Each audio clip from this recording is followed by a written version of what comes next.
ሰላም ጤና ይስጥልኝ ተመልካች አድማጮቻችን እንዴት ተሰነበታችሁ? ሁላችሁንም በያላችሁበት ሰላም እላችኋለሁ። ዛሬ በተለየ ሁኔታ አንድ የምንጀምረው የመጽሐፍ ቅዱስ ትምህርት አለ።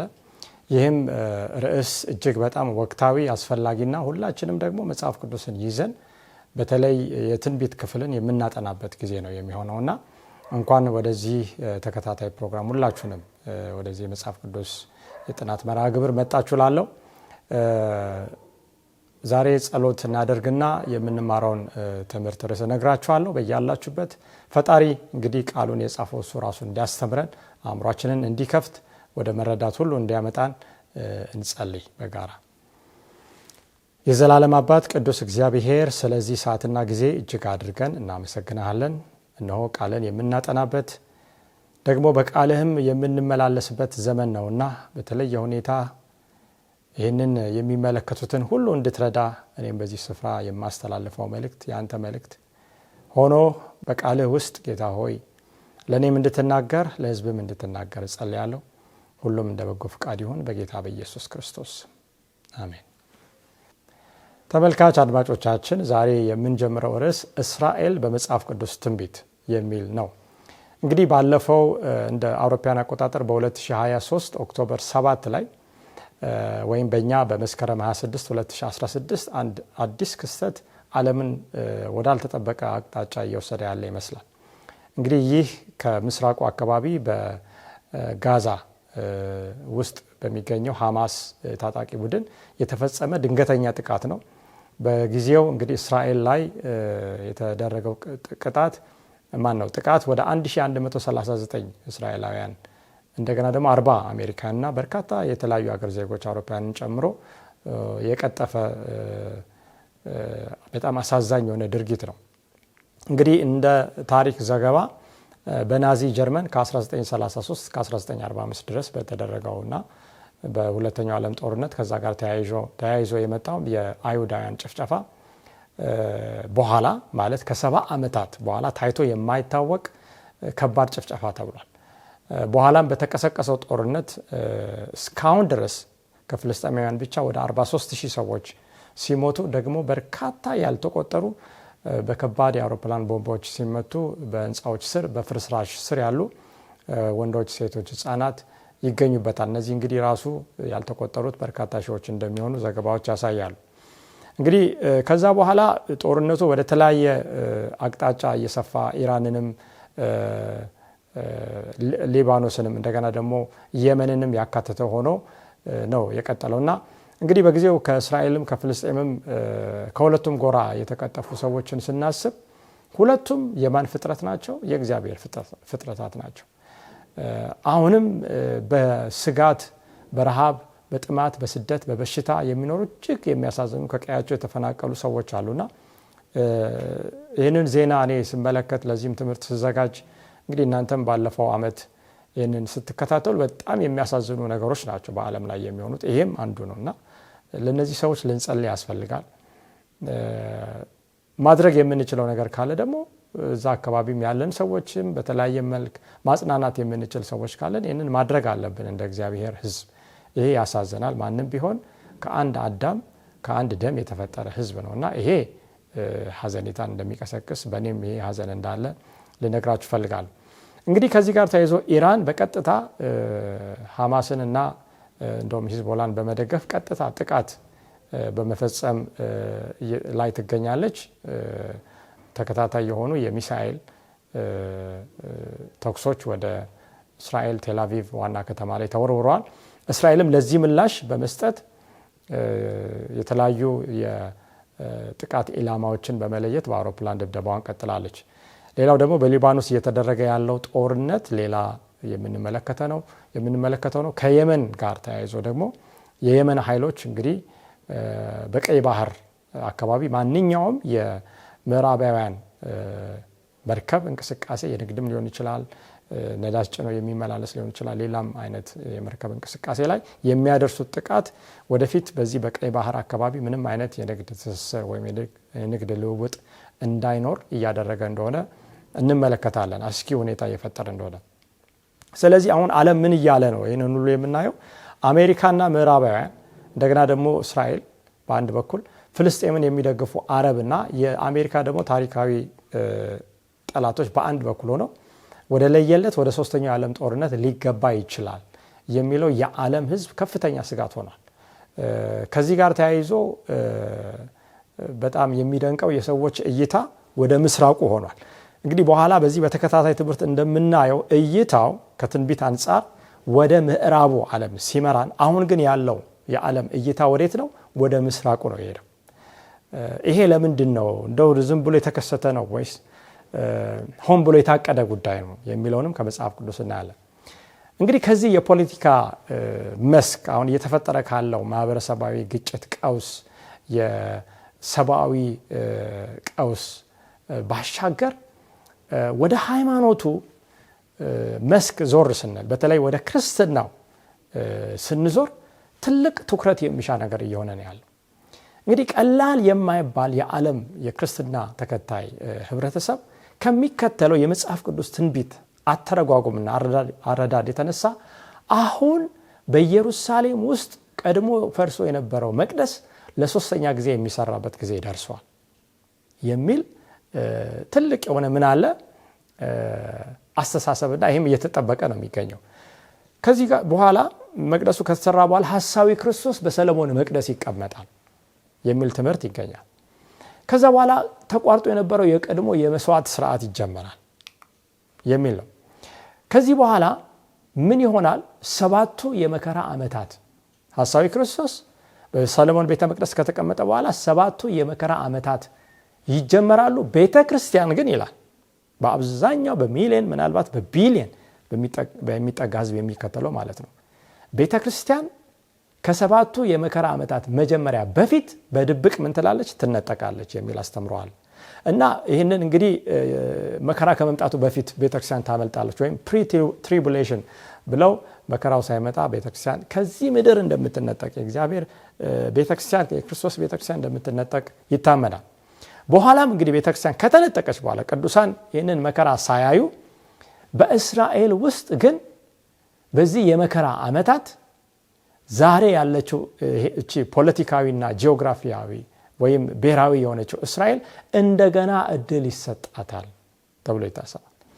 ይህም አስቀድሞ በብሉይ ኪዳን እግዚአብሔር ለእስራኤል የገባው የቃል ኪዳን ትንቢቶች የሚፈጸምበት ጊዜ ነው ተብሎ በሰፊው ይታመናል፣ ይሰበካል፣ ይጻፋል፣ ይስተማራል። በዚህ ውስጥ እነዚህን አይነት አመለካከቶችና ትምህርቶች በዋናነት በዓለም ላይ የሚያሰራጩት ደግሞ ሌላ ማንም ሳይሆን ራሳቸው ምዕራባውያን፣ በተለይ ሁኔታ የአሜሪካ ክርስትና ተከታዮች ናቸው፣ ወይም በአሜሪካ ውስጥ የሚገኙ የፕሮቴስታንት ክርስትና ተከታዮች ናቸው።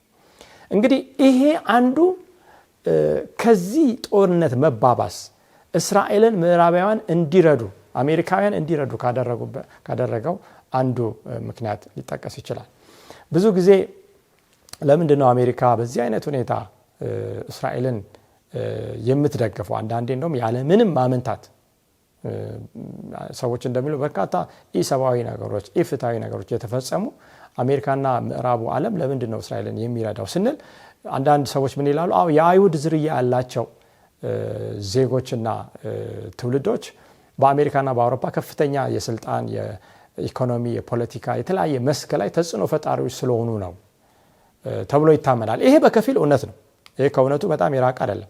ነገር ግን የአሜሪካ ለእስራኤል የምትሰጠው ከፍተኛ ድጋፍ ቅድም ካልነው የትንቢት አፈታት የተነሳ ነው።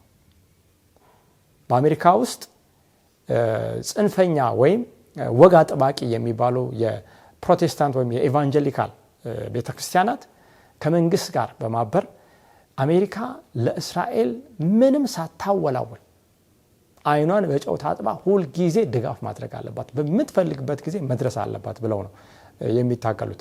ቅድም ያልነው አይሁድ በዓለም በተለያየ ቦታ ተበትኖ ነው ያለው። በአሜሪካን በአውሮፓን ብዙ ትውልዶች አሉ። በዛ የተነሳ አንዱ ድጋፍ ነው። ሁለተኛው ግን እና ዋናው ደግሞ መንግስት ከፕሮቴስታንት ቤተክርስቲያናት ጋር ካደረገው ጥምረት የተነሳ የፕሮቴስታንት አብያተ ክርስቲያናት ደግሞ የሚከተሉት የትንቢት አፈታት ቅድም የተናገርነው አይነት ስለሆነ ከዚህ የተነሳ የመጨረሻውን ዘመን ትንቢት አተረጓጎም እንዲህ ይሆናል ብለው ከመከተላቸው የተነሳ የመጣ ነው።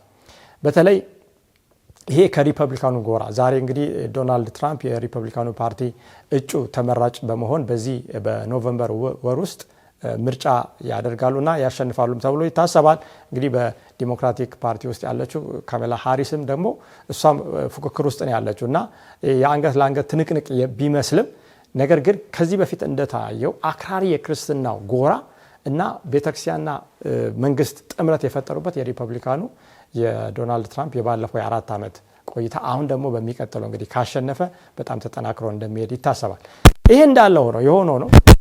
በኋላ ግን እንደምንመለከተው የመጨረሻ ዘመን ትንቢት መጽሐፍ ቅዱሳዊ የሆነው ትክክለኛ የትንቢት አተረጓጎም ሐሳዊ ክርስቶስ ገና ከምስራቁ አቅጣጫ በ7 ዓመታት የመከራ ጊዜ ብዙዎች እንደሚያምኑት ማለት ነው የሚነሳ ወደፊት ፊውቸር የሚነሳ ሳይሆን ተነስቶ ከምዕራቡ አቅጣጫ ማለት ነው ከምዕራቡ አቅጣጫ ተነስቶ ላለፉት በርካታ 100 ዓመታት እውነተኛ የሆኑ ክርስቲያኖችን በማሳደድ በ538 ዓመተ ምህረት ማለት ነው እንደ አውሮፓውያን አቆጣጠር በ538 ዓመተ ምህረት ተነስቶ እስከ 1798 የሰራ ለተወሰነ ጊዜ አውሬው የቆሰለበት እንደ ራዕይ ምዕራፍ 13 አሁን ግን የመጀመሪያው ከውሃ የወጣው አውሬ እንደ ራዕይ ምዕራፍ 13 ቁጥር 1 እስከ 10 ጀምሮ ስራው ለተወሰነ ጊዜ ቢገደብም ሁለተኛው አውሬ ከምድር የሚወጣው እንደ ራዕይ ምዕራፍ 13 ቁጥር 11 ጀምሮ እንደምናየው ማለት ነው በመጀመሪያው አውሬ ስልጣን በዚህ ምድር ላይ ያሉትን የሚያስትና ለመጀመሪያው አውሬ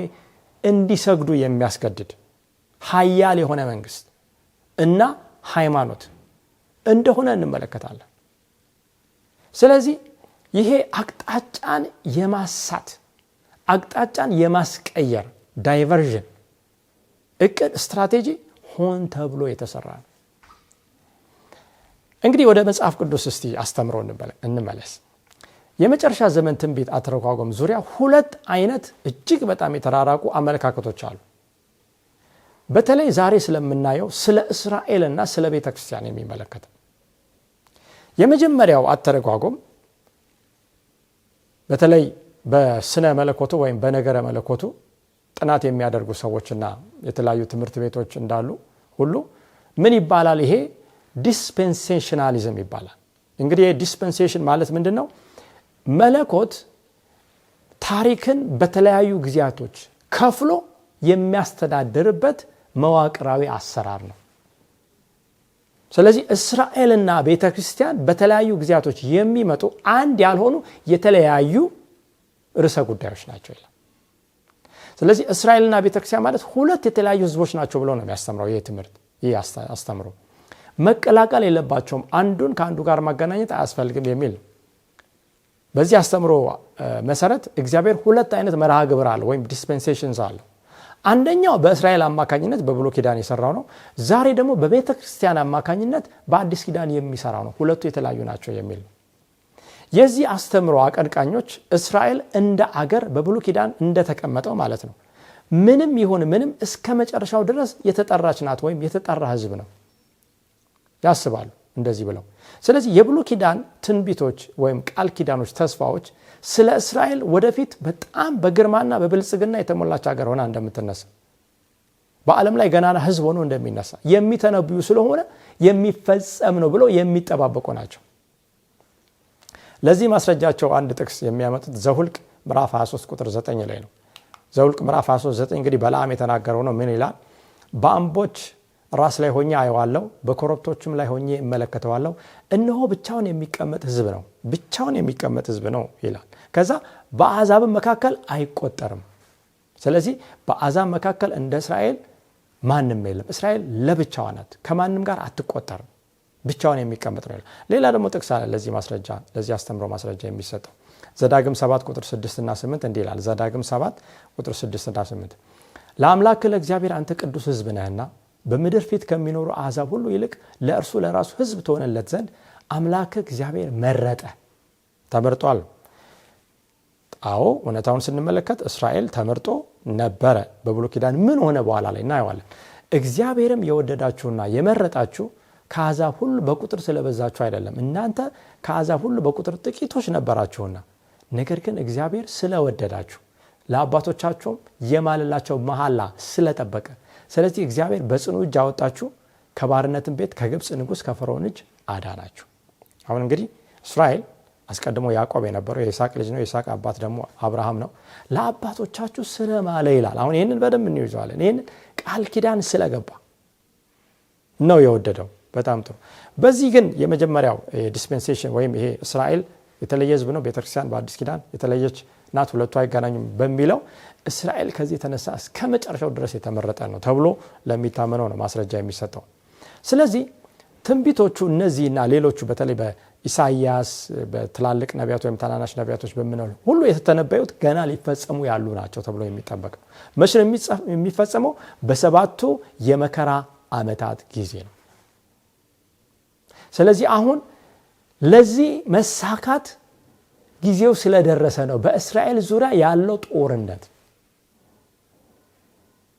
ከዚህ በኋላ እስራኤልን ምክንያት በማድረግና እዛ ጋር የተቀሰቀሰው ነው እንዳሁኑ አይነት ወደፊትም ከዚህም ከፍተኛ የከፋ ነገር ሊከሰት ይችላል።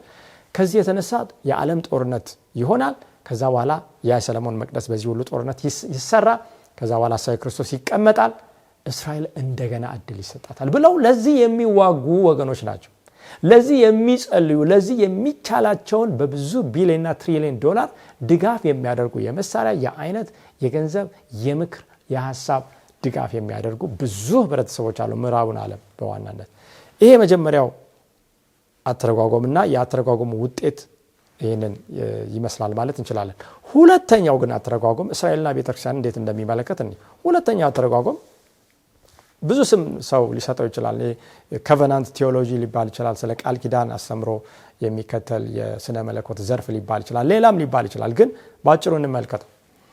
እስራኤልና ቤተክርስቲያን ማለት ይህ አስተምሮ እንደሚያስተምረው ከብሉይ ኪዳን ጀምሮ እስከ መጨረሻው የሚዘልቅ አንድ የእግዚአብሔርን ሕዝብ የሚያመላክት ነው እንጂ እግዚአብሔር አንድ ለእስራኤል ሁለተኛ ደግሞ ለቤተክርስቲያን የተለያየ ፕሮግራም ወይ መርሃ ግብር አዘጋጅቶ ያንን የሚፈጽም አይደለም። እንዲህ አይነት የመጽሐፍ ቅዱስ አስተምሮ የለም የሚል ነው። እንግዲህ የዚህ ትምህርት ተከታዮች እስራኤል በብሉይ ኪዳን ተመርጦ ነበረ ለዓለም ብርሃን እንዲሆን ከአምላክ ፍቃዱን ወይም ዕውቀቱን ወስዶ ለዓለም እንዲያስተላልፍ። ያኔ ብሔራዊ የሆነችው እስራኤል ተመርጣ ነበረ። በተለይ በዲሞክራሲ ሳይሆን በቲዮክራሲ ስትመራ የነበረችው አምላክ መሪዋ የነበረ አምላክም ደግሞ ነገስታትን የሚሾምባት ነበረች። በኋላ ግን ያ በብሉይ ኪዳኑ ይህንን ፖለቲካዊ ማህበረሰብ እስራኤል የሚለውን ብሔራዊ ወይም ናሽናል እስራኤልን የሚወክል ቢሆንም በአዲስ ኪዳን ግን እስራኤል ማለት የቀድሞ እስራኤል በቃል ኪዳኑ ስላልተመላለሰች፣ በተለይ መሲሁን ስላልተቀበለች፣ እስራኤል ማለት በአዲስ ኪዳን መንፈሳዊ የሆነውን የእግዚአብሔርን ሕዝብ ወይም ቤተክርስቲያንን የሚያመላክት ነው ብሎ የሚከተል ነው። ምክንያቱም እስራኤል እንደተመረጠ ብሔራዊ መንግስት ከእግዚአብሔር ዘንድ የተላከውን ማንን አልተቀበለም? መሲሁን አልተቀበለም። የተሰጠውንም የምህረት ጊዜ መሲሁ ከተሰቀለ በኋላ ለ3 ዓመት ተኩል በሐዋርያት ስብከት ምልጃ የተሰጠውን የምህረት ጊዜ ሳይጠቀም የቀረ። ስለዚህ እግዚአብሔር መንግስቱን ከእስራኤል አንስቶ ፍሬ ለሚያፈራ ለሌላ ህዝብ ከመስጠቱ የተነሳ ወይም ለቤተክርስቲያን ከመስጠቱ የተነሳ የድሮ ብሔራዊ እስራኤል የሚባለው ያንን እድል እንዳጣ የሚመለከት ነው። ለዚህ ማስረጃ የሚሆነው በዮሐንስ ወንጌል ምዕራፍ 1 ቁጥር 11 እንዲህ ይላል፣ የእርሱ ወደ ሆነው መጣ፣ የገዛ ወገኖቹ ምን አላሉትም? አልተቀበሉትም። ቃሉ ግን ምን ይላል ቀጥሎ? ለተቀበሉት በስሙ ለሚያምኑት ግን የእግዚአብሔር ልጆች የሆኑ ዘንድ ምን ሰጣቸው? ስልጣንን ሰጣቸው። በኢየሱስ ክርስቶስ ጊዜ ፈሪሳውያን ከክርስቶስ ጋር ያደረጉት የነበረ ክርክር ምንድነው? እኛ የአብርሃም ልጆች ነን፣ የተመረጥን የእግዚአብሔር ልጆች ነን። ግን ምን አላሉትም? አልተቀበሉትም። ልጆች ሆነው የሚቀጥሉት የተላከውን መሲህ በሱ ውስጥም እኔና አብ አንድ ነኝ እንዳለው የአብን ማንነት፣ የአብን ሐሳብ፣ የአብን ፍቃድ ካለመቀበላቸው የተነሳ የተጣሉ ህዝቦች ናቸው የሚለው አስተሳሰብ ወይም አስተምሮ ይገኝበታል። ይህ መጽሐፍ ቅዱሳዊ እንደሆነ እንመለከታለን። የተለያየ ስም ቢሰጠውም ያ ስም የሆነ ጎራ ውስጥ እኛን ለመክተት ማስጨነቅ የለበትም። መጽሐፍ ቅዱስ የሚናገረው ግን ምን ይላል ብለን እንመለከታለን።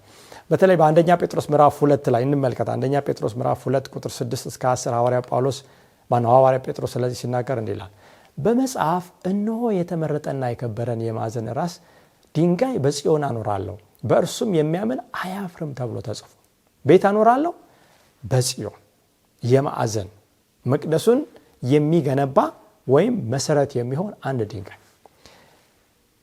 በእርሱም በዚህ ድንጋይ የሚያምን ምን አይልም አያፍርም።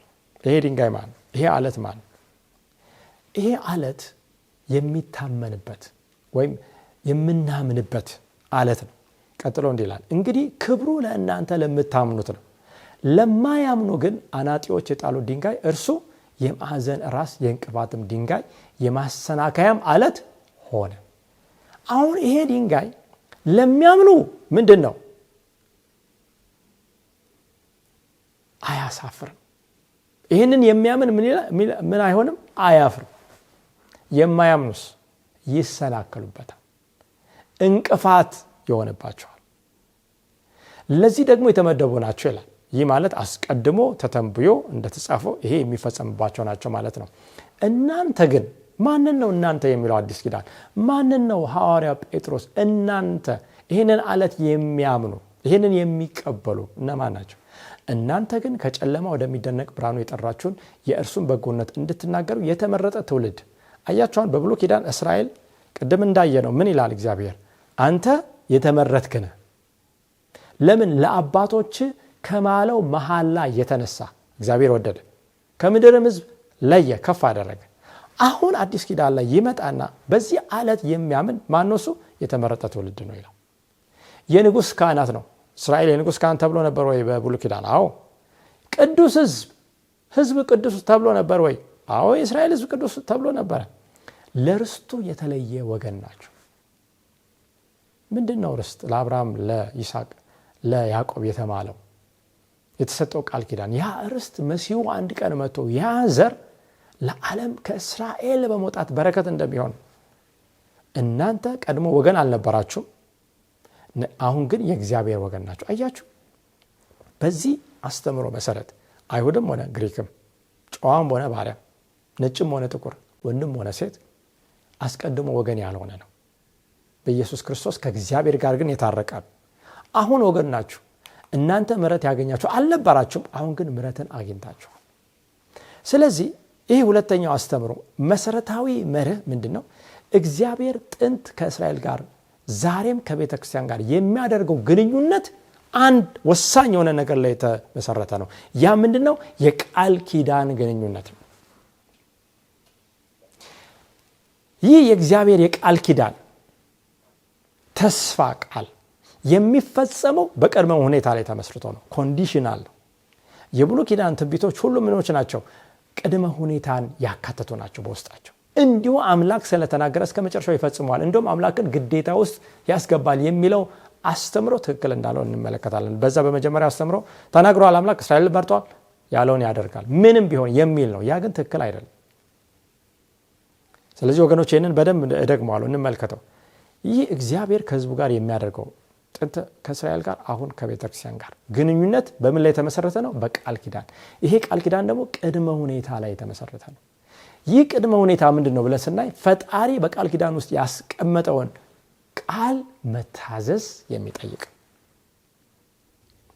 እንመለከታለን። ከቃሉ እግዚአብሔር ከእስራኤል ጋር ያለው ሁሉም ግንኙነት አስቀድሞ እርሱ ያህዌ ከአብርሃም ጋር የገባው ቃል ኪዳን ላይ የተመሰረተ ነው።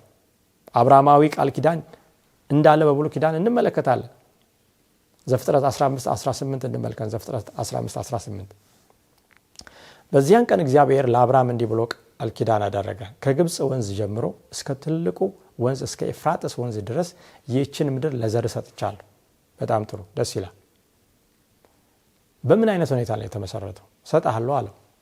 አብርሃም እንደው ፊቱን አዳልቶ ነው? አምላክ ፊትን አዳልቶ የሚወድ አንዱን ዝቅ አንዱን ከፍ የሚያደርግ ነው? ለምንድን ነው አብርሃምን የጠራው?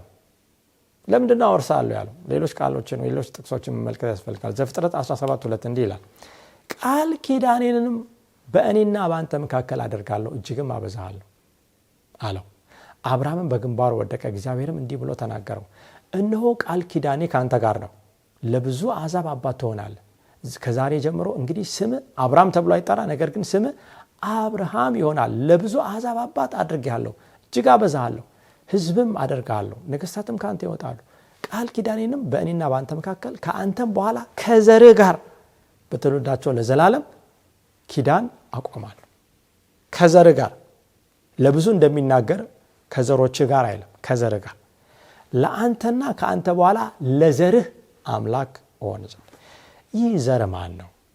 ይሄ እንግዲህ አስቀድሞ በዘፍጥረት ምዕራፍ 3 ቁጥር 15 ላይ እግዚአብሔር ራሱ ወንጌልን መጀመሪያ በሰበከበት ጊዜ ጸጋ መጥቶ ኩነኔን የሚያስቀር ምን እንደሆነ ለአዳምና ለሔዋን በተናገረ እባቡም እየሰማ ማለት ነው። ከሴቲቱ የሚመጣው ዘር የእባቡን ራስ እንደሚቀጠቅጥ ተስፋ የተገባለት ዘር ነው። ይህ ዘር ይመጣል በአብርሃም ውስጥ ሆኖ በአብርሃም ትውልድ። ከዛ በኋላ ይህ ዘር ምን ይሆናል? ለዓለም በረከት ይሆናል። የዚህ ዘር አምላክ ማን ነው? እግዚአብሔር። ዘፍጥረት 12 ቁጥር 3 ምን ይላል? የሚባርኩንም እባርካለሁ፣ የሚረግሙንም እረግማለሁ፣ የምድር ነገዶችም ሁሉ በአንተ ይባረካሉ። የምድር ወገን ሁሉ የሚባረከው ከአብርሃም በሚመጣው ዘር እንደሆነ እንመለከታለን። ዘፍጥረት 26 ቁጥር 4 ዘርህንም እንደ ሰማይ ከዋክብት አበዛለሁ፣ እነዚህንም ምድሮች ሁሉ ለዘርህ እሰጣለሁ፣ የምድርም አሕዛብ ሁሉ በዘርህ ይባረካሉ። አያችሁ፣ ስለማን እያወራ ነው? ስለ አንድ ዘር እያወራ ነው። አብርሃም ይላል። አሁን እንግዲህ ዘፍጥረት 12 ቁጥር 3 አየን። ዘፍጥረት 26 4ን እንመልከት። አሁን ዘፍጥረት 26 4ን ቅድም ጀምሬ ነበር። ምንድነው ሐሳቡ? በዚህ ስፍራ የምናገኘው ይስሐቅ ነው። አብርሃም ሞቷል፣ ይስሐቅ ልጁ በሕይወት አለ። ተስፋው ግን አልተፈጸመም። አምላክ ይመጣና ለይስሐቅ ያንን ተስፋ ይደግማል። ይህ ተስፋ ግን ይህ ቃል ኪዳን የተመሰረተው በምን እንደሆነ ፍንጭ ይሰጣል ፈጣሪ። ዘፍጥረት 26 ቁጥር 4 እንዲህ ይላል፣ ዘርህንም እንደ ሰማይ ከዋክብት አበዛለሁ፣ እነዚህንም ምድሮች ሁሉ ለዘርህ እሰጣለሁ፣ የምድርም አሕዛብ ሁሉ በዘርህ ይባረካሉ ካለ በኋላ ይስሐቅን እንዲህ ይላል እግዚአብሔር፣ አብርሃም ቃሌን ሰምቷልና ፍርዴን፣ ትእዛዜን፣ ስርዓቴን፣ ሕጌንም ጠብቋልና ብሎ ይናገራል። ይስሐቅም በጌራራ ተቀመጠ ይህንን ቃል ከሰማው በኋላ። ለምንድን ነው አብርሃም ለይስሐቅ ምሳሌ የሆነ? ወይም እግዚአብሔር ለይስሐቅ ስለ አብርሃም ለምንድን ነው የተናገረው? አበዛለሁ ዘርህን፣ ይህንን ምድር እሰጥሃለሁ። ለምን? አብርሃም ምን ስላለ? ቃሌን ስለሰማ። ፍርዴን፣ ትእዛዜን ምን ስላለ? ሕጌንም ስለጠበቀ። አያችሁ፣ አሁን ቃል ኪዳኑ እየተፈጸመ ከትውልድ ወደ ትውልድ የሚመጣው ምንድን ነው? አባቶች ምን እስካሉ ድረስ? እስከ ታዘዙ፣ በቃል ኪዳኑ መመሪያ ወይም ትእዛዝ ስር እስከ ኖሩ ድረስ ነው። በኋላ እስራኤል እንግዲህ ወደ ግብፅ ታሪኩን ስንመለከት በባርነት ወርዶ ሲኖር ሳለ ከአብርሃም ጋር የገባውን ቃል ኪዳን እግዚአብሔር አሰበ የሚለውን እናገኛለን። ዘጸአት ምዕራፍ 2 ቁጥር 24 የእግዚአብሔር ቃል ሲናገር ዘጸአት 2:24 እግዚአብሔርም የለቅሷቸውን ድምፅ ሰማ፣ እግዚአብሔርም ከአብርሃምና ከይስሐቅ ከያዕቆብ ጋር ያደረገውን ቃል ኪዳን ምን አደረገ? አሰበ። በጣም ጥሩ። ለምን? አምላክ ምሏል፣ ቃል ኪዳን ገብቷል። በትእዛዛት ስር ሆነው አባቶች ኖረዋል። ስለዚህ አሁንም እስራኤልን ያንን ብዙ ሚሊዮን ሕዝብ አደረገ፣ አሰበ።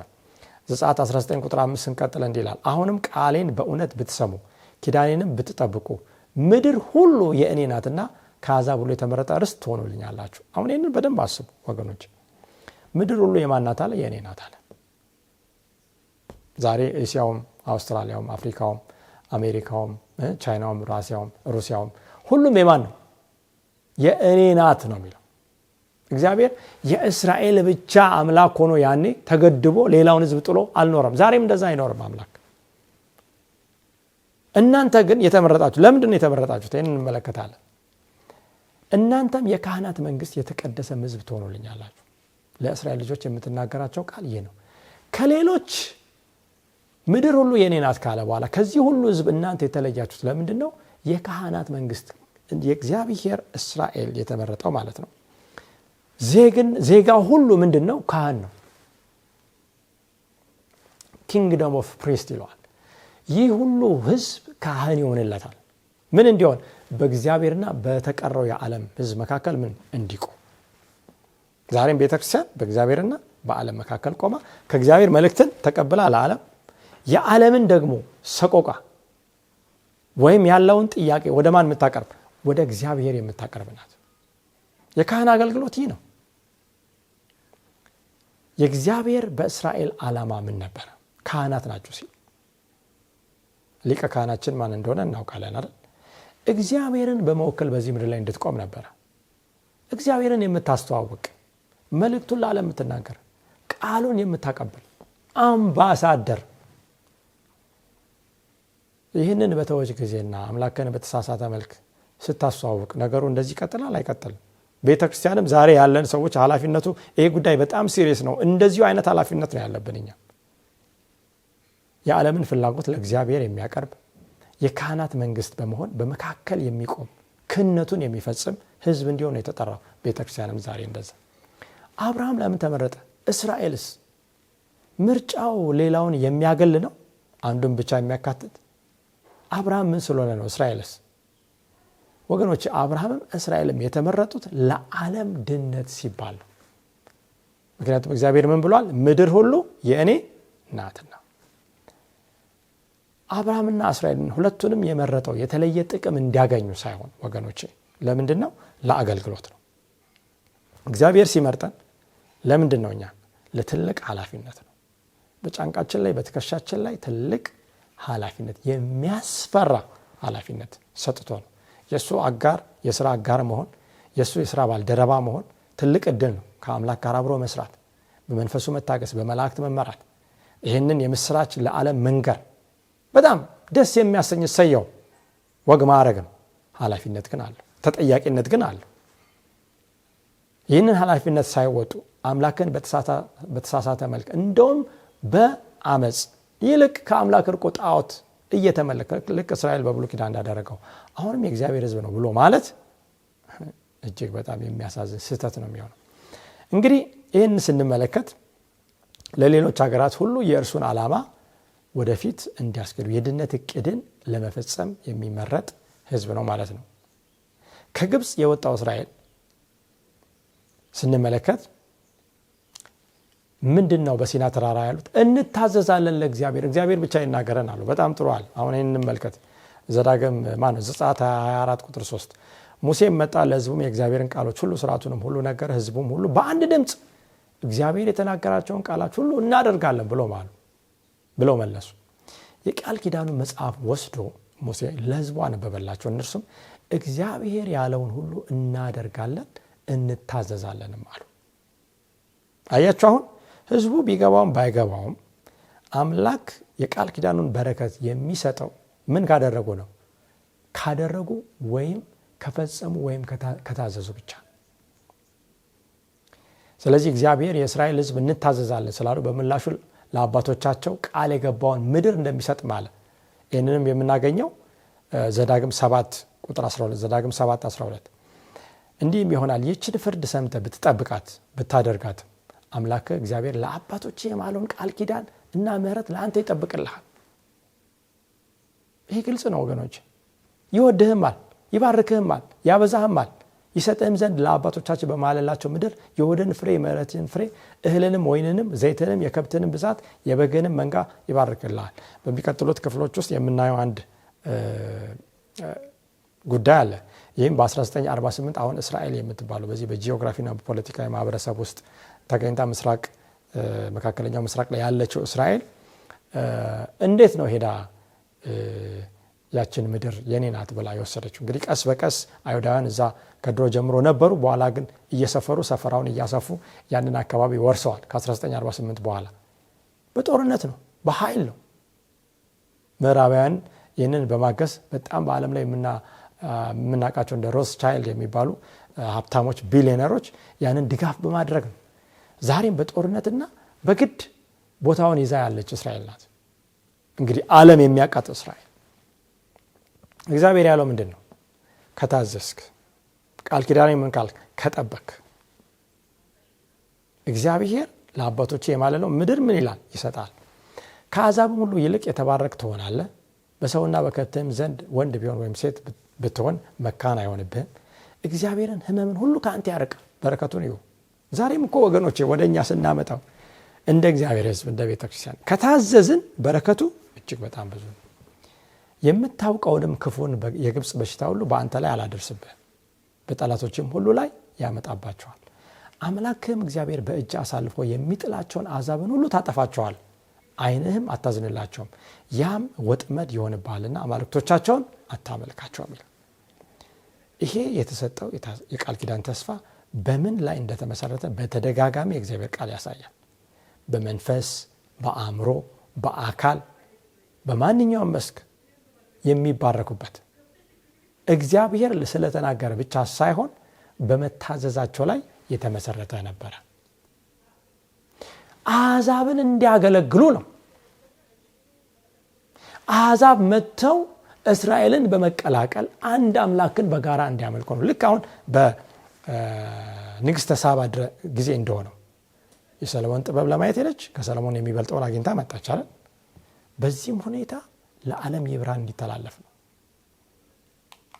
ስለዚህ ወገኖቼ ይህንን እቅድ በተለይ በኢሳይያስ መጽሐፍ እንዴት አምላክ ተስፋ በመግባት ወደፊት ሊተነብየው ሊፈጽመው እንዳለ ተንብዮ ነበር። ኢሳይያስ 2:2 እንዲህ ይላል።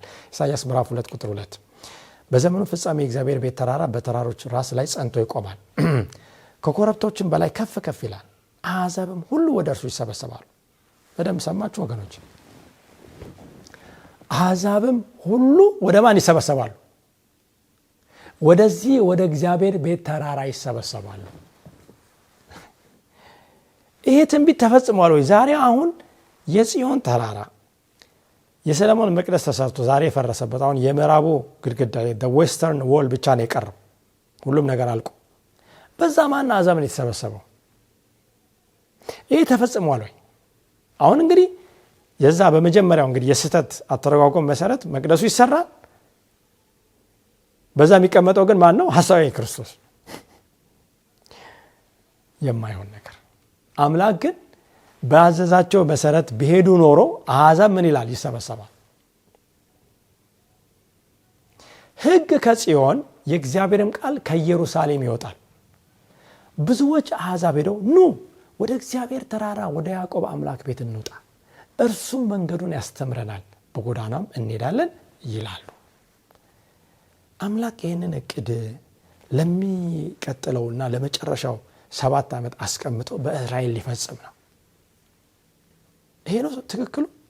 ቃሉ ምንድን ነው የሚናገረው? ዛሬ በማን እየፈጸመ ነው ያለው? ወይስ በማን ነው ሊፈጸም የሚገባው? በቤተ ክርስቲያን፣ በእኔና በእናንተ በእግዚአብሔር ልጅ በክርስቶስ ኢየሱስ በምናምን አሕዛብ ይህንን አይተው ኑ ወደዚህ አምላክ እናምልክ ብለው እንዲመጡ ነው። አሁንም እንመልከት ኢሳይያስ 19 የይሁዳ ምድር ግብፅን የምታስደነግጥ ትሆናለች። የሰራዊት ጌታ እግዚአብሔር ከመከረባት ምክር የተነሳ ወሬዋን የሚሰማ ሁሉ ይፈራል። በዚያን ቀን በግብፅ ምድር በከነዓን ቋንቋ የሚናገሩ በሰራዊት ጌታ እግዚአብሔርም የሚምሉ 5 ከተሞች ይሆናሉ። እንግዲህ ስሙ፣ በግብፅ ምድር ውስጥ በእግዚአብሔር የሚምሉ በከነዓን ቋንቋ የሚናገሩ በዕብራይስጥ የሚናገሩ አይደሉም። ለምንድን ነው ይሄ የሚሆነው? በዚያን ቀን ይላል በግብፅ ምድር መካከል ለእግዚአብሔር መሠዊያ በዳርቻውም ለእግዚአብሔር አምድ ይሆናል። ይህም ለሰራዊት ጌታ እግዚአብሔር በግብፅ ምድር ምልክትና ምስክር ይሆናል። ከሚያስጨንቋቸው የተነሳ ወደ እግዚአብሔር ይጮኻሉና እርሱም መድኃኒትና ኃይልን ሰዶ ያድናቸዋል። በዚያም ቀን እግዚአብሔር በግብፅ የታወቀ ይሆናል። ለይሁዳ ነው አምላክ ራሱን የገለጠው። ለምን? ለሌሎች አምላክን ትገልጥ ዘንድ። ከዚህ የተነሳ ግን ይሄ ሲሳካ ግብፅ አሕዛብ እግዚአብሔርን የማያውቀው ወደ ማወቅ ይመጣል። በመስዋዕትና በቁርባን ያመልካሉ፣ ለእግዚአብሔርም ስለት ይሳላሉ፣ ይፈጽሙትማል ይላል። ይሄ ምንድን ነው የሚናገረው? አሕዛብ በእስራኤል በይሁዳ ውስጥ በትክክለኛው አምልኮ በዛ በቤተ መቅደሱ የድነት ዕቅድ ስርዓት ውስጥ እግዚአብሔርን ያውቁ ዘንድ ነው። ኢሳይያስ 56:6 እንመልከት። ያገለግሉት ዘንድ የእግዚአብሔርንም ስም ይወዱ ዘንድ ባሪያዎቹም የሆኑ ዘንድ ወደ እግዚአብሔር የሚጠጉትንም መጻተኞች እንዳረክሱት ሰንበትን የሚጠብቁትን ቃል ኪዳኔንም የሚይዙትን ሁሉ ወደ ተቀደሰ ተራራዬ አመጣለሁ። በጸሎቴም ቤት ደስ አሰኛቸዋለሁ። ቤቴ ለአሕዛብ ሁሉ የሚሆን የጸሎት ቤት ይባላልና። አያችሁ፣ ቤቴ ያለው የእግዚአብሔር ቤት ነው በኢየሩሳሌም የሚገኘው።